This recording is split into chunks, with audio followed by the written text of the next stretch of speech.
আমার আজকের অতিথি সিনিয়র সাংবাদিক মাসুদ কামাল। জনাব মাসুদ কামাল, আপনাকে স্বাগত জানাচ্ছি পালস অফ পলিটিক্সে আমার আজকের আয়োজনে। আপনার কাছ থেকে শুরু অনেক করি যে ধন্যবাদ। অনেক ধন্যবাদ, আপনি যুক্ত হয়ে সময় দিচ্ছেন।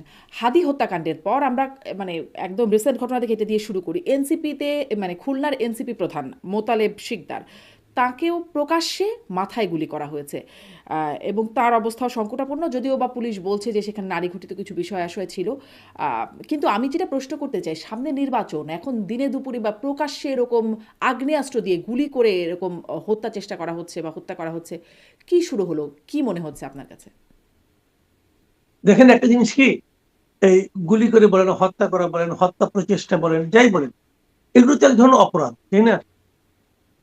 তো যে কোনো অপরাধ হতে থাকে অথবা হয়ে থাকে অথবা অপরাধীরা আগ্রহী হয় কখন?